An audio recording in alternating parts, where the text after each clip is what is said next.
Good morning, everyone. My name is Andrew Zach Bjornson, and I was the first semester student body president. 6 years ago, when from Marengo, I can say I had the time of my life. It all started long ago back with Miss Stimple. If you don't know who I'm talking about, her name now is Mrs. Underwood. We had a great year doing the chicken dance for the May dance and learning to play kickball. And many of the friends I made that year are still my friends to this day. My first and second grade teachers were experts at making learning fun. We watched a butterfly make a chrysalis and moths spin cocoons. We made models of our bodies and wrote fairy tale books. We read magic treehouse books and boxcar children. By the end of second grade, we could all read and multiply. My third and fourth grade teachers did the same thing. They made school so interesting, we didn't even realize we were learning. I hope you all saw our huge puppet theater in Miss Sinclair and Miss Basso's class, where we acted out plays we had written ourselves. All the third graders were in a play called Tall Tales and Heroes, and I'm sure you remember all those lines. We learned about the city of South Pasadena, Native Americans, and of course, California. I'm so glad we studied missions and not only did a report, but made a model too. No one will ever forget that mission trip where we got to see a mission as if it was real. It was definitely worth the trip. I think I'll remember fifth grade the best. It was fun being the oldest in the school. Finally. I'll never forget science school, my Wyoming State report, American Revolution, being in the band, and this promotion day. Our fifth grade teachers were the best and made our last year here a great one to remember. Thank you, Miss Wilson, Mr. A, Miss Lang, Miss Hillman, and Miss Wong. And there's more. There were so many fun field trips to the aquarium, the Getty Museum, the historical links, the music center, and more. The fun fair was always something I liked, especially the confetti eggs. PE was good, especially when we played dodgeball and capture the flag. There were the holiday shows, the Friday assemblies, the science fair, the Halloween parade, and of course the talent shows. All of these activities, all of these teachers, and all of these friends are part of my Marengo memories. I'm sure they are a part of yours too. We'll all be sorry to leave, but I know we're all ready for middle school thanks to our great Marengo experiences. Thank you everyone at Marengo for making these memories something that will be with us all of our lives.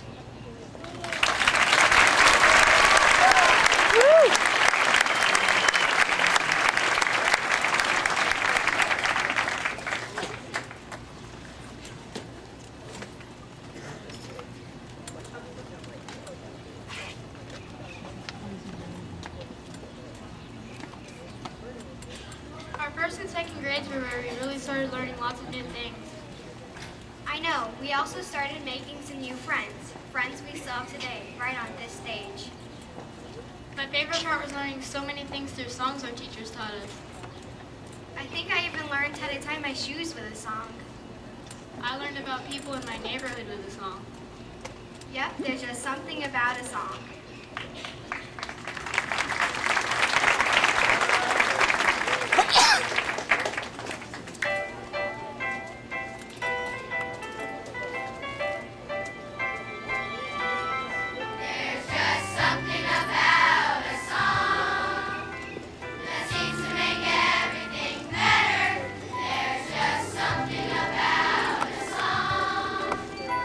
Especially special when we sing together.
I remember my parents being a bit video happy.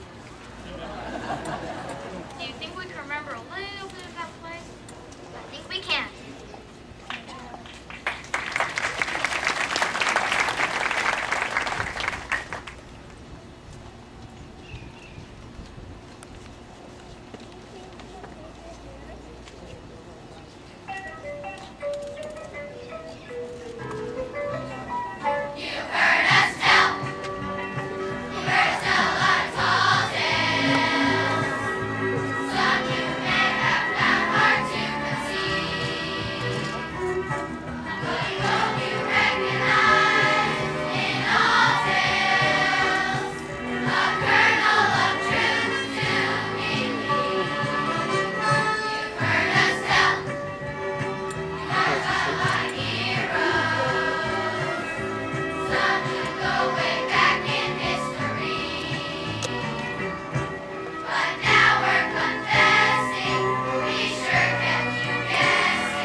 Good morning, everyone. My name is Henry Stampler, and I was the second semester student body president. I'd like to begin with a quote from the wonderful American poet, T.S. Eliot. What we call the beginning is often the end, and to make an end is to make a beginning. The end is where we start from. But what if we don't want to make a beginning or an end? What if we just want to stay the same? We have so many great friends here in Marengo, and next year in middle school, it will all be mixed up. Change. I didn't sign up for any change. We've really gotten used to being here at Marengo. Well, I guess sometimes you just have to realize that growing up is all about change, even if we really want things to stay the same. But then again, middle school might not be so bad. In fact, I think there's some definite pluses to middle school. The food has more variety, you get lockers, there are 2 sets of books, one to keep at home and one to keep at school, so you never have to carry books home ever again. And then there's orchestra, band, leadership, yearbook, Tigerettes, math team, chorus, woodshop, computer classes, and Spanish. And you don't have to stay in the same class the whole time because you have 6 different teachers every day. Middle school teachers like Ephraim, Emery, Beal, Beckham, Engston, Barry, Brady, Brown, Mueller, Cochran, Corral, Dre, Beeblecorn, Cheeseborn, Gomez, Hoffman, Akenda, Lyon, Larson, Levine, Lopez, Luz, Maycomber, Martin, McCoy, Miller, Neeson, Itani, Pascal, Rothfuss, Reedy, Roberts, Rogers, Russell, Tompkins, Thompson, Camp, Warner, Watson, Wells, Williams, and Zemer.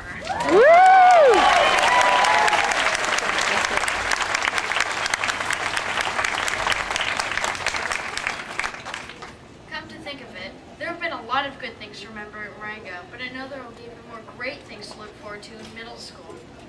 There's also looking forward to beyond middle school, becoming a teenager, driving, the prom, helping with the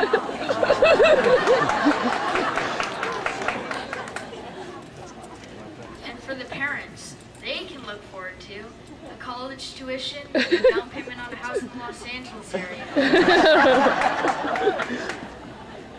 But seriously for a moment, one of the things you've got to think about is how Marengo's prepared us for the future. Marengo's taught all of us how to read, write, and do math. One of the best things Marengo's taught us is how to be good students. And to keep up with all our teachers next year, we'll have to be good students. Promotion is kind of like building blocks. Elementary school is practice for middle school, and middle school is practice for high school, which is practice for college, which is practice for life. Life is practice for, well, if any of us figures that one out, then Marengo's truly done its job. And so, I'd like to end with a quote from a famous British novelist, Graham Greene. There is always one moment in childhood when the door opens and lets the future in. And for us, that moment is right now. I would like to say a special thank you to the class of 2004 and the hard-working teachers who have worked with us all year. Congratulations.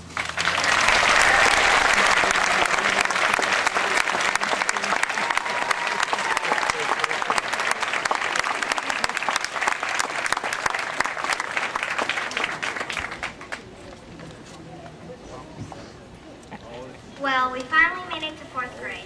I know, I thought I'd never get there.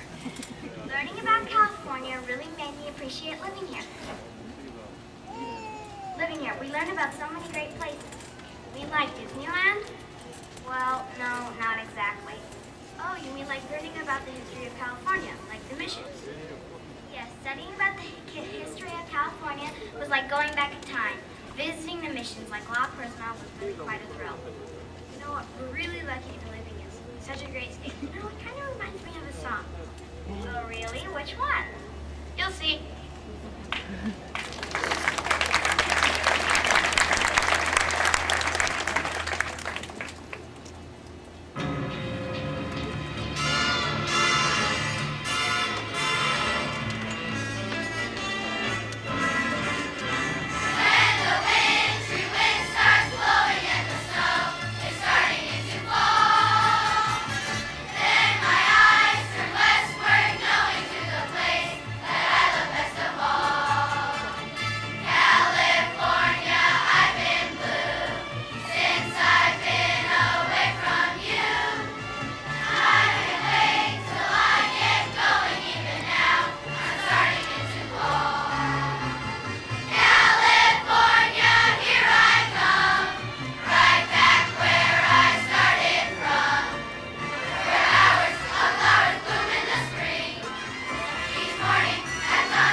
Wow, we finally made it to our last year at Marengo, 5th grade. Yup, boy, those teachers were something special, weren't they? They sure were. We learned so much this year, I thought my head was going to explode. I remember learning about the Constitution. It seemed like yesterday. Oh, in fact, it almost was yesterday.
one of our social studies standards.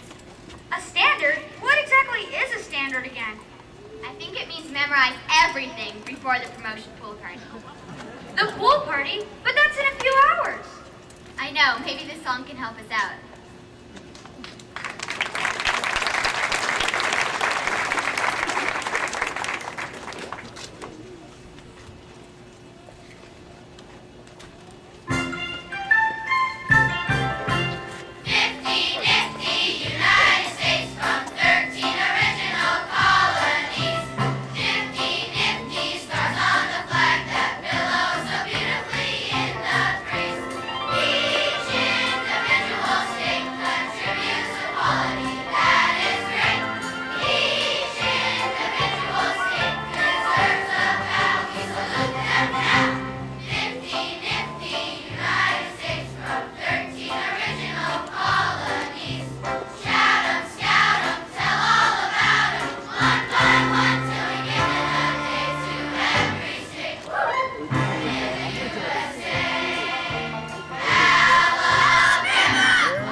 Well, our journey through Marengo is almost over. Yeah, I think I see my mom sitting up in the back row. You know, we may have all had different friends and teachers and classes, but one thing was always the same. You mean our friends and families? Yep, we knew we can always count on our teachers, friends, and families if we needed anything at all. That's what made our journey through Marengo most special. You know, even in the middle school, you should know you can always lean on me. Oh yeah? Well, you can be sure you can always lean on me. Well, look out, middle school, here we come.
there fiddling with the knobs and the dials. So first of all, big thanks to Dave Canoy. Big thank you, Dave.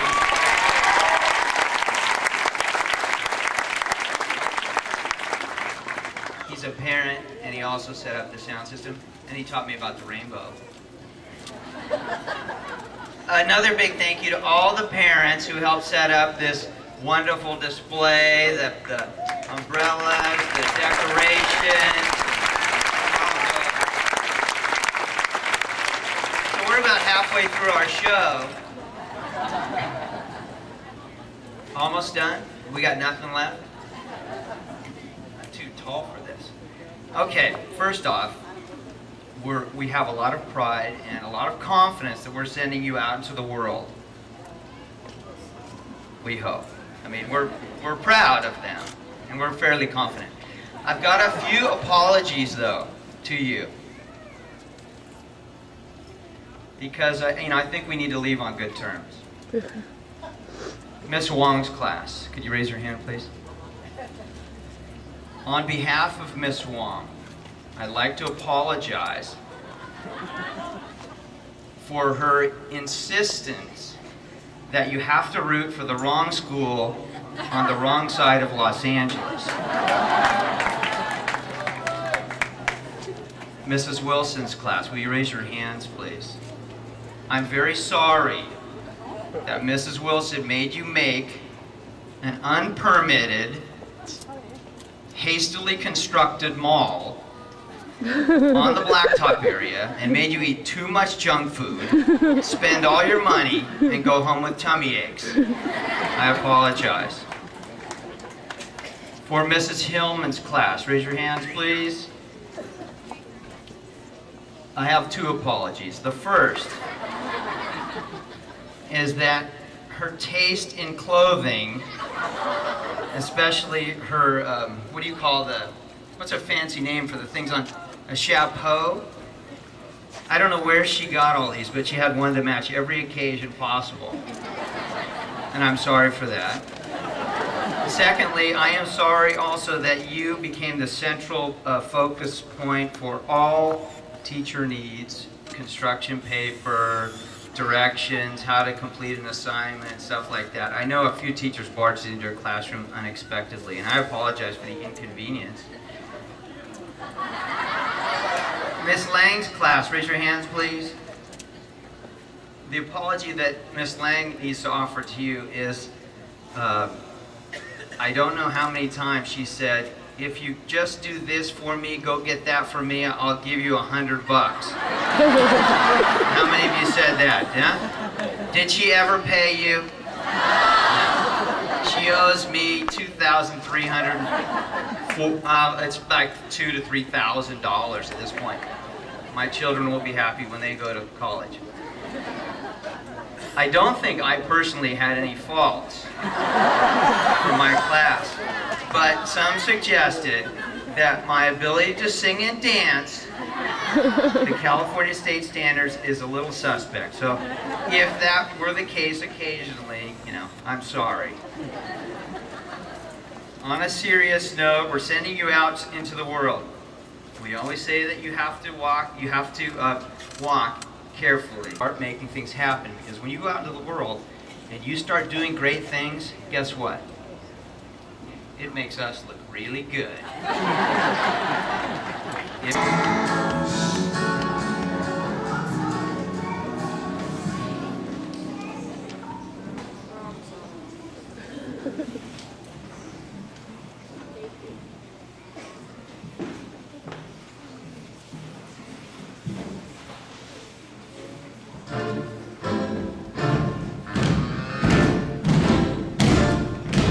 Lumberjacks are tough, strong and unafraid. No matter what, we always persevere. Whether climbing trees or working on the ground, we do our job and nothing interferes. But we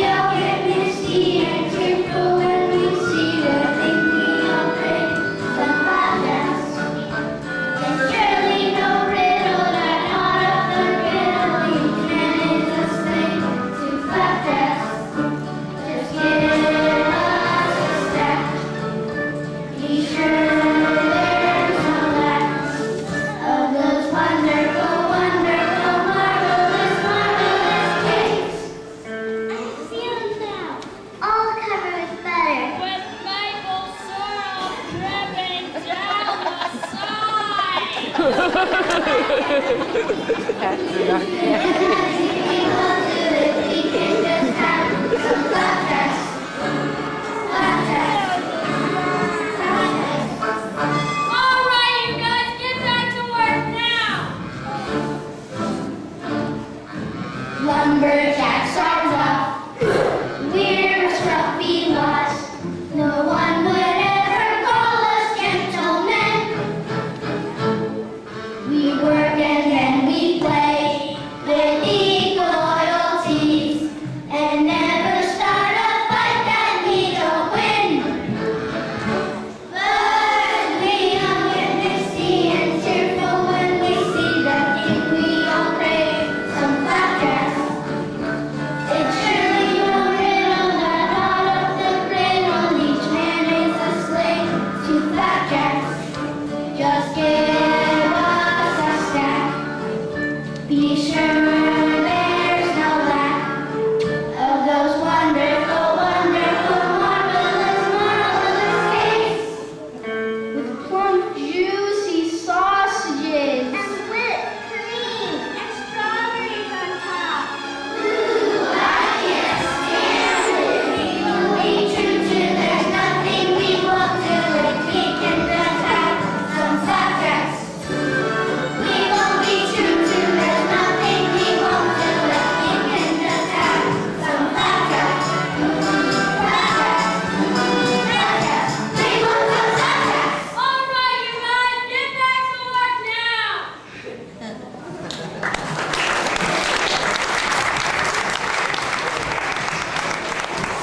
I bet I know Paul, but a story you don't know. Which one? About Paul and President Roosevelt on the oil fields. We know that one. In 1901, President Roosevelt, Theodore. right, he asked the United States to develop its natural resources. And Paul remembered how he had invented oil wells back in 1895. So he started up the oil business again. He remembered seeing some dinosaur tracks down the road. And where dinosaurs used to be! So Paul found the dinosaur tracks and sniffed out the oil. Most people have learned geology to do that. Paul also had a special way of drilling. Paul just did the drill to the ground. It's like string of fish that were fine to when it's drilling. But I said I was sorry. And from then on, Paul only threw drills left-handed. Even left-handed, he discovered most of the oil in Oklahoma and Texas.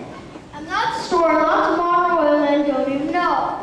But it must be true because the books say that we sure produced a lot of oil while Roosevelt was president.